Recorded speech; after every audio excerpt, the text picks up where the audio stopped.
Raiva, tristeza, felicidade, ansiedade. Todos esses sentimentos existem para tornar a nossa vida mais maravilhosa. Quer entender que loucura é essa? Então fica comigo aqui no vídeo de hoje. Oi, meu nome é Thales e eu sou um criador de espaços seguros para aprendizagem e experimentação criativa. E esse é o 11º vídeo da série de introdução à comunicação não violenta. E nele eu vou te apresentar 3 ideias nada convencionais sobre como pensar a respeito dos nossos sentimentos. Durante a escola eu aprendi que o racional é positivo e o emocional é negativo, ou seja, é um contra o outro. Se a gente lembrar do que a gente já falou sobre julgamentos moralizadores, esse é um clássico caso de bom versus ruim. E a comunicação não violenta nos convida a olhar para isso de uma outra forma. Em vez de pensar em bom e ruim, que tal se a gente considerar de que forma esses sentimentos podem tornar a nossa vida mais maravilhosa?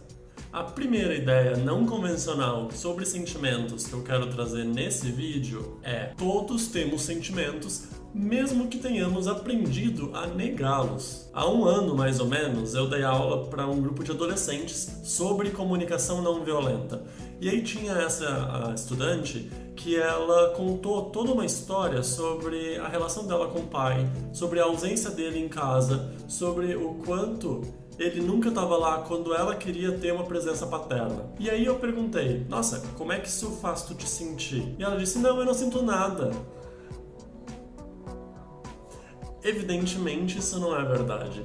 Ela sentia muita coisa em relação a isso. Qualquer coisa que a gente percebe nos afetou de alguma forma e nos importa de alguma forma. Nada chega ao nosso processo consciente se em algum nível não for relevante pra gente. E se eu tô num grupo de pessoas, eu decido contar sobre a relação quebrada que eu tenho com um parente, isso provavelmente significa que essa relação, de alguma forma, me importa ou algo do que eu penso sobre ela me interessa. O mais provável nesse caso é que a estudante não tenha sido treinada para observar e perceber os próprios sentimentos, que dirá para nomear esses sentimentos. E aí a gente passa a vida inteira sem desenvolver um vocabulário de sentimentos que dirá uma inteligência emocional. A segunda ideia não convencional sobre sentimentos é a seguinte: as pessoas são responsáveis por aquilo que elas mesmas sentem. Isso basicamente significa que ninguém tem o poder de me deixar irritado, triste, ansioso, enciumado, confuso. Eu fico triste ou feliz dependendo de como eu reajo à situação.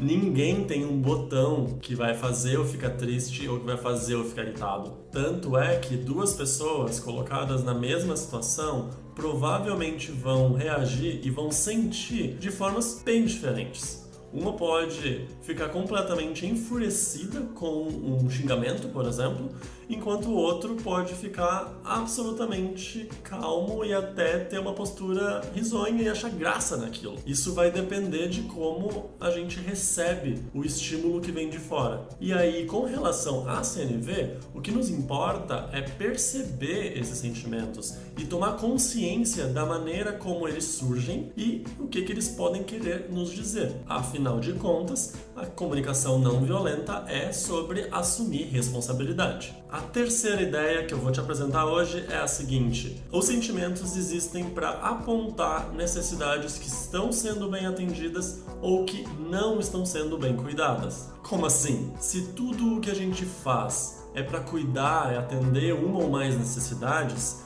os sentimentos, eles são um sistema de alerta que nos informa quando essas necessidades estão em falta ou em abundância. Porque as necessidades, elas não oferecem nenhum tipo de percepção sensorial, fisiológica. Eu não tenho como saber, o meu tanque de amizade tá baixo. Porém, se eu tô sozinho em casa, depois de vários dias sem ver ninguém, e aí eu me sinto um pouco triste, amuado, desinteressado pela vida, esses sentimentos podem estar apontando para o fato de que eu não tenho cuidado da minha necessidade de amizade. Então é para isso que os sentimentos existem. Eles servem para nos ajudar a tomar consciência sobre o que está acontecendo na nossa vida, o que nos importa e o que a gente pode eventualmente fazer a respeito dessas coisas. E aí, quando a gente começa a falar sobre sentimentos, às vezes pela primeira vez na vida, parece uma coisa de outro mundo. Então, me conta aqui nos comentários quantas palavras relacionadas a sentimentos tu consegue lembrar? Eu duvido que seja mais do que 7 ou 8, mas vamos ver? No próximo vídeo eu vou te contar sobre coisas que parecem sentimentos, mas na verdade não são. Até a próxima. Tchau, tchau.